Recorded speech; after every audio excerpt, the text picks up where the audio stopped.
Estamos de volta falando ainda de circunferências e propriedade de ângulos de circunferências. Especificamente agora falaremos sobre ângulos formados por um ponto externo à circunferência, ponto externo à circunferência, e desse ponto externo à circunferência partem uma tangente e uma secante para essa circunferência. Mais especificamente, vamos aqui olhar o desenho. O que nós temos aqui? Nós temos aqui um ponto externo C, nós temos uma tangente à circunferência, que é esse segmento de reta CD, e nós temos uma secante à circunferência, que é o segmento de reta CE. Então nós temos uma tangente e uma secante. O que a gente pode afirmar sobre essas relações que existem dentro da circunferência? Inicialmente, perceba que o ângulo formado entre C, o ponto E, que é o segundo ponto de cruzamento da secante com a circunferência, e o ponto da tangente é 28 graus. Da mesma forma que é o ângulo formado pelo ponto da tangente e o primeiro ponto da secante, que também é 28 graus. E perceba que eu posso mudar isso de posição e os ângulos permanecem o mesmo. 26,62, 26,62. 19,26, 19,26. E não importa o que eu faça. 33,1, 33,1. 21,88, 21,88. Então, o ângulo formado entre o segundo ponto da secante com a tangente é igual ao ângulo formado entre o primeiro ponto da secante e a tangente. Além disto, o que eu posso afirmar? Perceba que eu tenho também dois triângulos. Eu tenho um triângulo aqui grande, CDE, que é esse triângulo grande, CDE.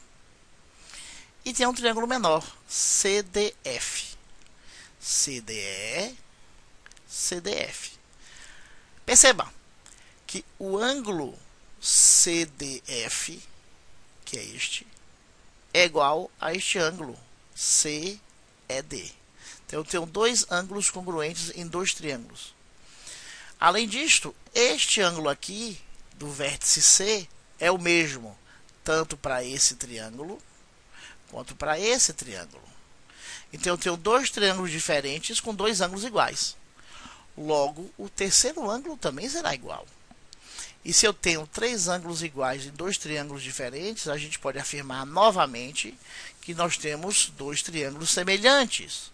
Ou seja, todos os ângulos iguais, ou melhor, congruentes, com os lados proporcionais. O que eu posso então afirmar sobre esta relação que existe aqui? Vou trazer a calculadora aqui para nossa análise. Eu posso afirmar que este lado CD multiplicado por ele, ou seja, CD ao quadrado, será exatamente igual a este lado CE vezes esse lado CF. Vamos ver? 5,62 vezes 5,62 dá 31,6. Vamos arredondar um pouquinho. 31,6. Então, este lado ao quadrado é 31,6. Vamos fazer agora este lado todo, que é 12,39, vezes esse ladinho aqui, 2,55, que vai dar 31,6. Perceba que os dois deram iguais. 31,6, 5,62 vezes 5,62, 31,6. Isso independente de onde eu faço o ponto C, né? Posso fazer o ponto C aqui bem espichado. Vou trazer aqui novamente a calculadora para fazer a mesma conta. Vamos lá. 11, então, este lado ao quadrado, 11,59 vezes 11,59 dá 134, né? 0,3 aproximadamente. Vou fazer agora este lado todo, 16,3 vezes esse ladinho aqui, 8,24, e é 134,3.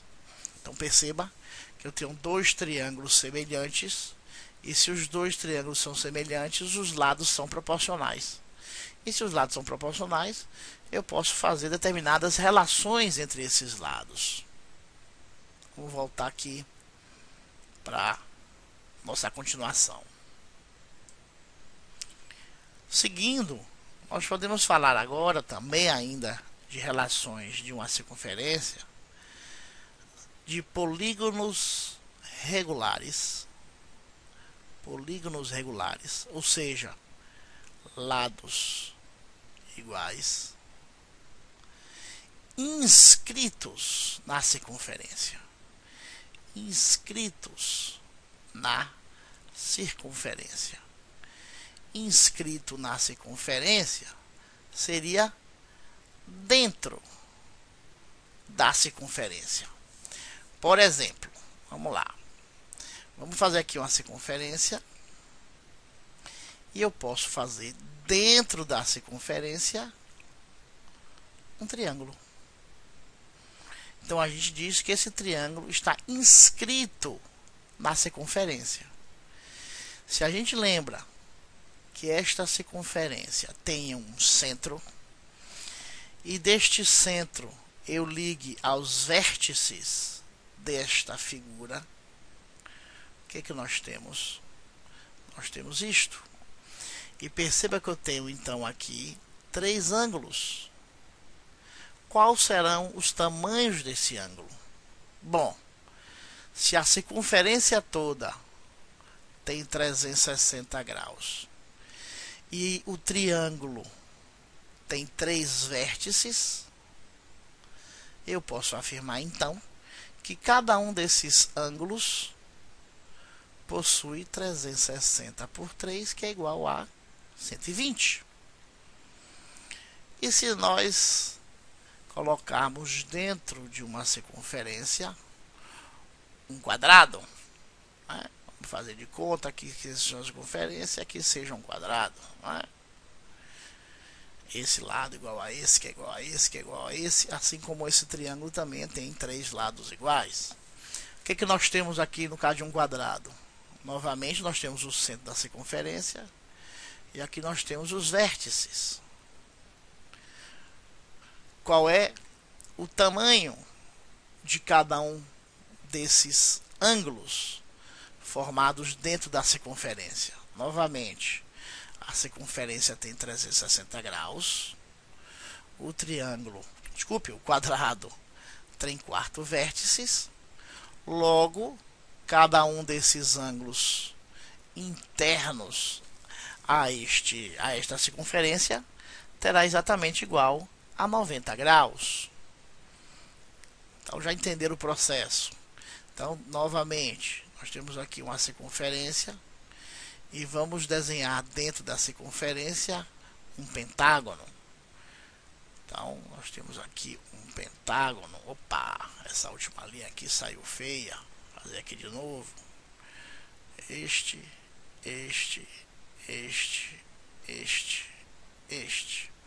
E vamos novamente assumir que eu tenha feito isso aqui do mesmo tamanho. O que nós temos? Nós temos uma circunferência, temos o centro dela e temos esse centro ligado a cada um desses vértices do pentágono. Qual será o tamanho de cada um desses ângulos? Será 360 graus dividido por 5 vértices. E 360 graus dividido por 5 vértices é 72 graus. Por favor, não confunda com os ângulos de cada uma desses polígonos.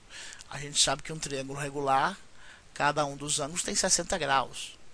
Nós estamos falando aqui 120, são os ângulos formados no centro da circunferência. Aqui nós temos um quadrado, que os ângulos de um quadrado são 90 graus.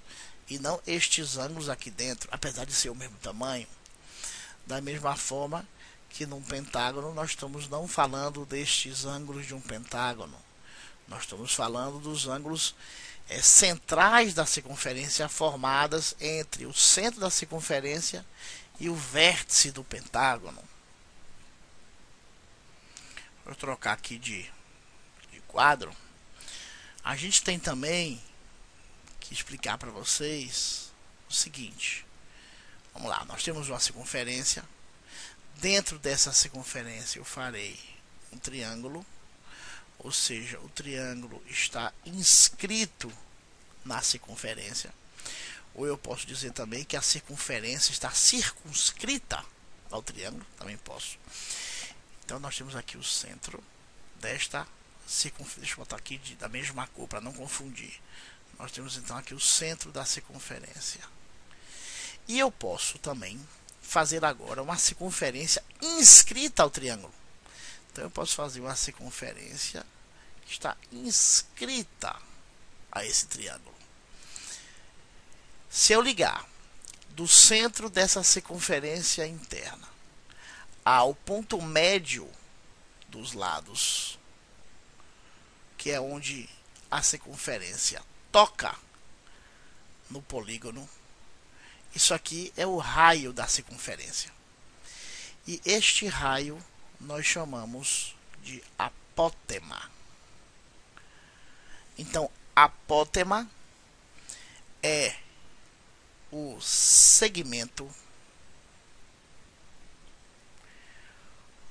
com uma extremidade na origem, ou melhor, origem não, botar aqui no centro da circunferência inscrita no polígono e a outra extremidade no ponto médio do lado do polígono.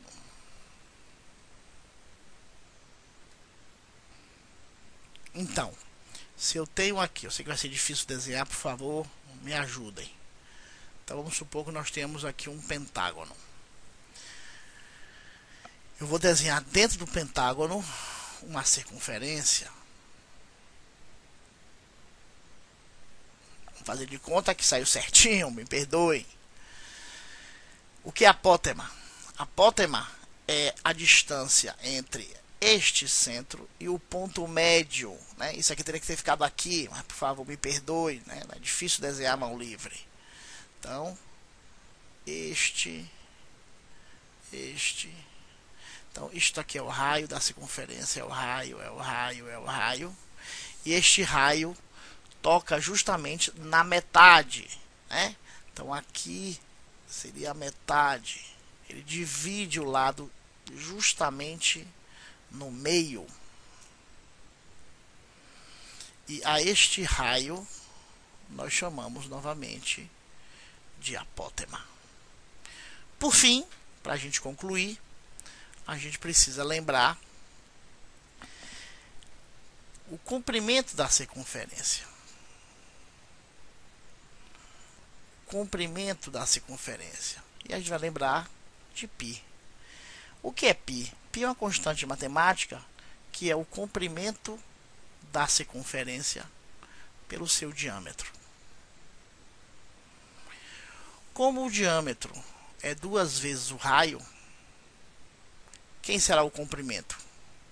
O comprimento será 2r vezes π. É isso.